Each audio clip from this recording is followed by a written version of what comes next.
Welcome to a Fresh Perspective podcast, catering to the latest in ingredient trends, consumer insights, and food news. Brought to you by Corbion. Welcome to a Fresh Perspective, a podcast just about food. I am CJ, and I'm joined by Jenny. Say hi, Jenny. Hi, Jenny.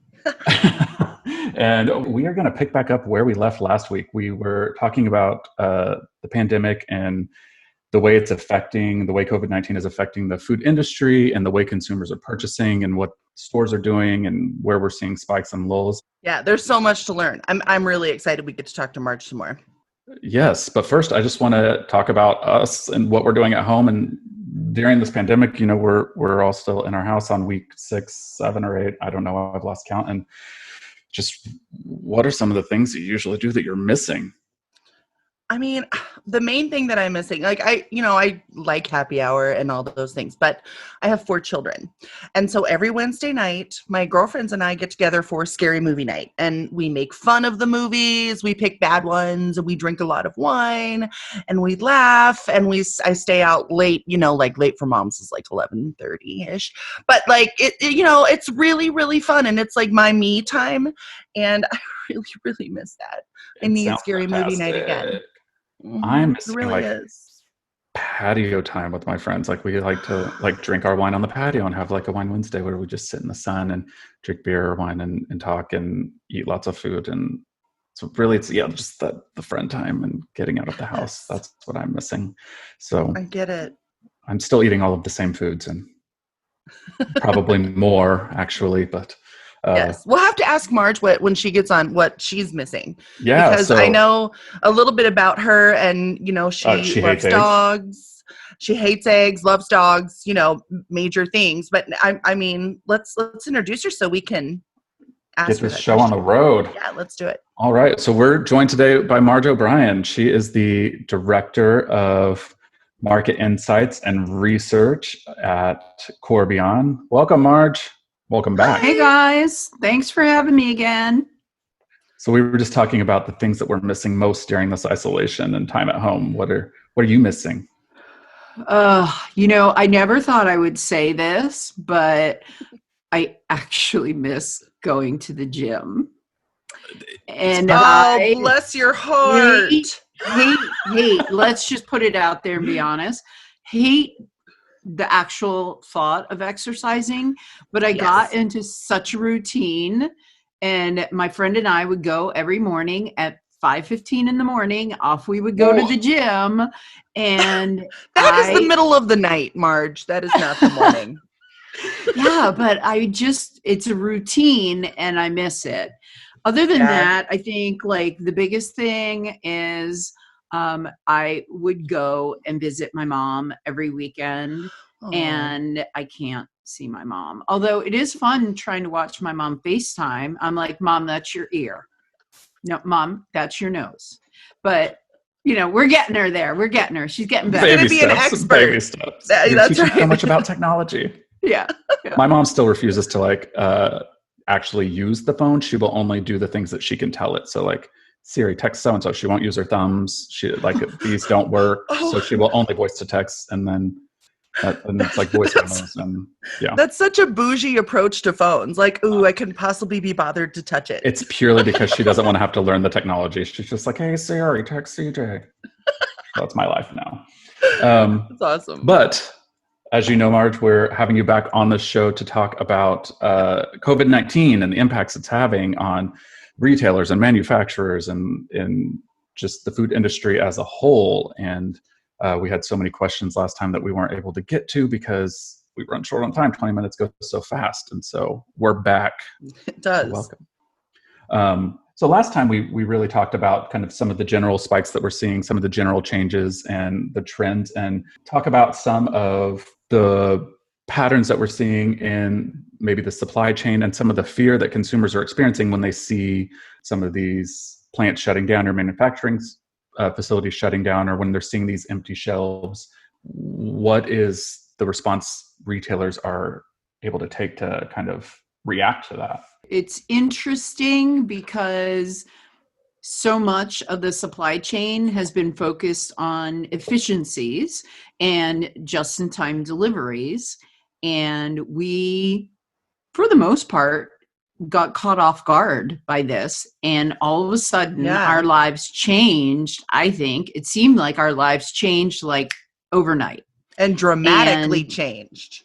Yeah. And people are very cause and effect type behavior and went out to the store in droves. And it caused massive out of stocks everywhere. And when you're just in time delivery, it takes a while to get the product back in the store and restocked. All the way back to the manufacturers just having tremendous pressure on being able to run your plants 24/7 to get products out the door. I think what we're seeing now is consumers are getting a little jittery about food quality. And when you hear of different manufacturing plants having to close down because so many of the employees had COVID, it makes two reactions. One, consumers go back out and stockpile again. And I'm sure Jenny has built another addition to her bunker now. No, just keeping it stocked, okay. Marge. I never was a panic buyer, by the way. I bought way before everybody panicked. But you still you pantry loaded. So I did do that. Yeah. So there's that. And then people are just concerned, even though from everything you read medically that you can't catch COVID through food, people are panicked and start questioning the quality of things. And you're seeing retailers, I think, reacting to that in trying to calm consumer fear. So the one big area that I think about in the supermarket that has been impacted is think of the side of the stores that had all of the fresh salads and the soups and the prepared meals section where you could, go and get your salad dress, your smorgasbord of food. Those are gone. And yeah. And even in-store bakery where you could go, I love going to in-store bakery because a lot of times I want 2 rolls. I don't want 12. I want 2. I'll give the other 10 to Jenny's family. But or I want a baguette, something I can crusty and cut up and serve to people when they come over. I only ever get that from that fresh bakery section. Yeah. And I don't know if you guys have noticed, but all of those bulk bins gone. If you want something from in-store bakery, you have to buy the full dozen donuts, or you have to buy a bag of donuts or a bag of rolls. And what we're seeing is in-store bakery sales are going down. And they're actually lower now than pre-COVID levels. And this is really the time when we see a spike in those typically because there's barbecues coming and summer events and baseball games and stuff like that where you're getting all the bread and buns. And so so I mean, a lot of it is fear because what is a benefit also then becomes the deficit. So the benefit of in-store bakery is it's fresh, high quality product made by somebody right there. Exactly. And that's what consumers are fearful that's of. The problem, right? Who touched my food and did they cough? Exactly. And so consumers pulling away. So we're seeing that in the in-store bakery. Are we seeing that in the other similar categories? So all the fresh produce and fruits that are normally out and you can, flip through, rummage through to find, your perfect onion, your perfect orange or whatever. Are those also seeing the same decline or fear and reaction? Yeah. So when we talk about refrigerated foods, they're definitely taking a hit. So sales are declining because anything that has what's perceived to be exposure to the elements, if you will, consumers are being fearful.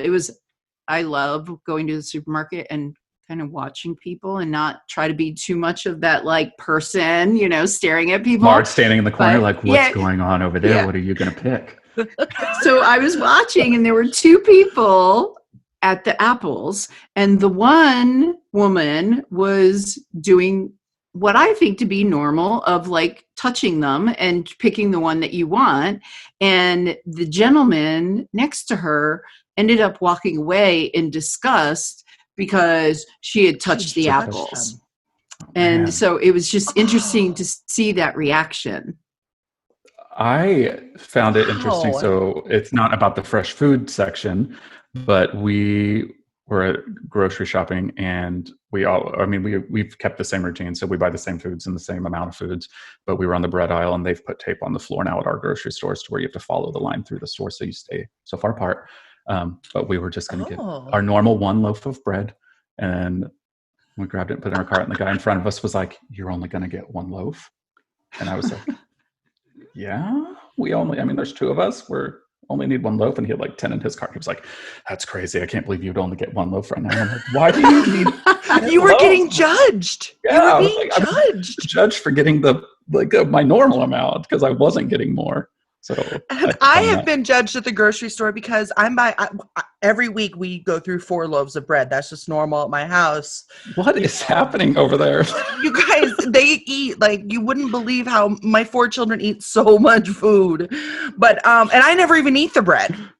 Anyway, so 4 loaves, but people are like, we were getting judged like, well, that's, panic buying and there's like a limit. And I'm like, no, we're not panicking. This is legit what we're going to eat this week, So it's funny, get judged on either side. Or if you touch an apple, holy cow.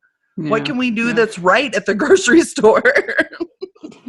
Well, we're already halfway through. It's 10 minutes have gone so fast, but it's time for our segment, Eat, Save, Give. So get ready.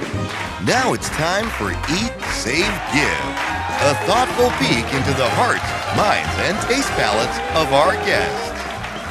Marge, I know you're familiar with Eat, Save, Give because you did this last time, but This is the segment where we give you 3 hopefully delicious foods. Last time you were not a fan of eggs and everything was egg-based. This time it's different, but we give you 3 foods and you have to pick which one are you going to eat now, which one are you going to save for later, and which one are you going to give away. Very crucial topics. Yeah. Okay, I'm ready. And today the category is comfort food because we're all at home. We're all looking for comfort foods. It's a good one. So I picked, I'm not like 3 of my favorites. Okay. So we've got fried chicken, pot roast, or shepherd's pie. Ooh. Oh Eat, my save, God. give. Okay. I know it's kind of rough, huh? No, this is really easy. Oh. So shepherd's pie I would eat. Why? Because my mom actually born and raised in Ireland, and she makes the best shepherd's pie, and it's one of my favorites. So hands down, eat the shepherd's pie. Nice. I would keep the pot roast, and I would give the fried chicken away. Oh. Yeah. See, that's like the healthier choice. All right, CJ, what about you? I have never had a good shepherd's pie, so now I'm expecting invitations to dinner, Marge. I am going to eat the fried chicken, but I have some caveats because I'm very strange and I don't like to eat the things that have the bones in them. So as long as it's boneless, like a chicken strip, because I am a grown adult, and that is my prerogative. That's your qualifier. So yes, I will eat the fried chicken now with buffalo sauce on the side and ranch, please. I will save the shepherd's pie because it sounds like something that would be good to save and like eat throughout the week. And I love random meals like that where I just like run by the thing and microwave it and eat it, and it's delicious. And I will give away the pot roast because I really dislike pot roast and it gets stuck in my teeth and I'm not enjoying it. But if you turn it into like a stew, then I'm in. See, I feel like maybe you've also not had a good pot roast, like a good pot roast or a good shepherd's pie. My family is terrible at cooking, like terrible. So there's a lot of things that I don't like that I've learned in adult life. I'm like, that wasn't bad. That was just my mom was really bad at cooking. Sorry, Mom, if you're listening to this. I know she will. Just give her a little shout out later. What are you doing, Jenny? Okay, so I am going to, my mama's fried chicken was delish. And then I took it and made it a little bit better. Oh. So I'm going to eat my fried chicken because it is delicious. I'm probably going to give away my shepherd's pie, even though I make a good one and I like know. it. I can see But I Marge's haven't face had, all- I haven't had your mama's Ireland one, and I feel like that might change my whole life. I'm not sure. It will. And then I have a delicious recipe for pot roast, and my family tears it up. My little kids call it brown stuff. I don't know why. So yeah. So I'm going to save my pot roast. I'm going to eat my fried chicken. I'm going to give away my shepherd's pie. Although I do love the mashed potatoes on the shepherd's pie. Yeah, This is a hard one. There's like a 'cause I church like all lady of that lives in my heart because I love casseroles, and for some reason casseroles remind me of like church ladies and church potlucks. So just somewhere in there, any casserole You have to I have a shepherd's pie. That's good. love, like tater tot casserole, broccoli, cheese, whatever, rice. All the things that you gotta like youth group. I accept the challenge, by the way. And Yes, sharing shepherd's pie. I can't wait. Me either. All right, so now back to the topic. So we've talked a lot about how it's affected kind of the retail stores or, our grocery stores and where we're going to buy like the commercial breads. But I think there's a whole world outside of that is also being impacted. And so I wanted to touch on like food service and what are we seeing? How are we seeing this impact the food service industry and the different parts of the food service industry? Because I'm sure there's parts of it that are up and parts of it that are taking a hit. So, yeah, it's actually, I think, a pretty stressful situation. Food service as a whole has really tanked. And the one segment that's doing better, and that's a relative term, is quick serve restaurants. So think of like your Chick-fil-A's, McDonald's, Burger King's, those types of places. Their sales are down like 40 to 50%. And Cool. That's considered good. Holy crap. So That's that What? puts it in frame. Yeah. oh man. So any kind of dine-in establishments, they're trying to offer curbside food delivery and pickup and things like that. But food service as a whole has just been clobbered. Is there any part of it that is up? Like I've ordered pizza a few times in this.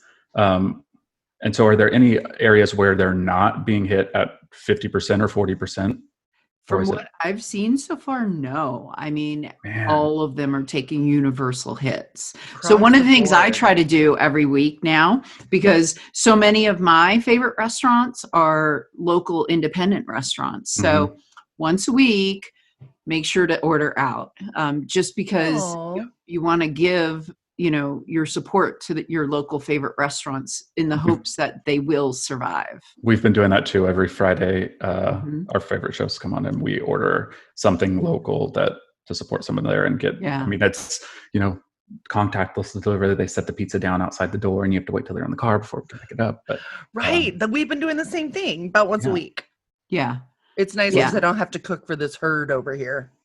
And I think it'll be interesting. I'm curious. What I'm seeing is people have a level of fear associated with dining out. So when restrictions are loosened, it'll be interesting to watch what happens to food service and how many consumers will go back to restaurants and what's the new norm for us. So, in my area, it's such a high population area. We're jammed in those restaurants. Now, are they going to be spread out and you have fewer tables? And what does that mean for the profit of these companies? And I've seen some companies taking some really interesting and creative or implementing creative solutions to try and boost it. Like Panera has, kind of almost tried to turn itself into a grocery store of sorts where you can get the bread and stuff. And some of the restaurants around here are offering like the curbside or like packaged meals where you can get breakfast with a mimosa kit or some of that stuff. This is awesome. Apparently, sign me up for that. I for some reason don't have that fear of picking that stuff up. Is that what is causing it? Like consumers are just scared that they're going to catch it from eating out or from that transaction? Yeah, a lot of consumers are fearful of bringing packages into the home, and who was preparing the foods, and did they happen to cough near the food, and things like that. So there's a lot of anxiety around that, and Yeah. I think it's going to take a long time for food service to bounce back. Oh, I think man. that's a legitimate concern for a lot of people because there's so much about this that we don't know. Like Yeah. I personally am a little nervous when I order out. Like I'm careful. I get my gloves out and things like that. Although not to make light of the situation because it is tragic for so many people, but I did tell my husband that when this is over, that I am eating out for 30 days straight. I'm cooking not at all. He's taking me out to a restaurant for 30 straight days. So, I Oh. mean, I'm expecting to maybe give a little bump right here in Olathe, Kansas. There you go. with So that all of was the eating kind of out. leading into the next question that popped into my head. I know we were discussing earlier, some of the initial spikes we saw in consumers and what they were buying. And then we kind of saw some of that level off. Yep. Are we anticipating, like when we talk about some of these closures that we're seeing in the plants or some of the shortages, or even now people have started receiving, the boost in the unemployment or the stimulus checks, are we anticipating another spike or some of those driving more spikes or a spike in those categories again? Yeah, we're definitely seeing that. So we're looking at the data every week, and it's expected to see ups and downs. And that's what we're seeing right now. Consumers are stockpiling for 2 to 4 weeks. So you'll see a big uptick, and then you'll see the decline, and then you'll see when they're restocking because the sales go back up again. So it's going to be a roller coaster for the next several weeks as we're still in this lockdown mode.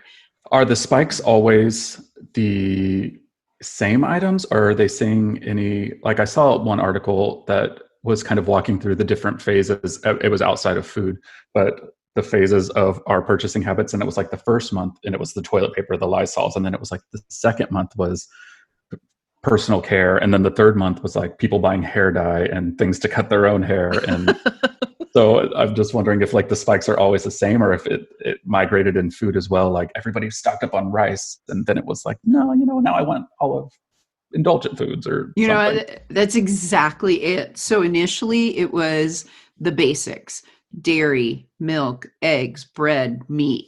People wanted to make sure that they got that. But then, as Jenny said, yeast. So people are going to other categories. So if you want to bake something, you cannot find flour, yeast, sugar. None of that is gone. A lot of comfort foods too. So ice cream and candy and chips, I see a little bit, but not as big as like the chocolate is doing really well, because that's a comfort item that people are going toward now. Yeast was part of like the second phase of the purchasing spike in the article I was reading. Yeah, because people are making their own bread. Yes, I need to try it. I wouldn't eat anything I made, but I would love to try this. Fun fact, yeast is everywhere. You don't have to buy yeast. Like if you just look it up, there's something called wild yeast, and you can just make that happen on your own with just water and flour and leave it on your counter for 4 days in a slightly warm spot.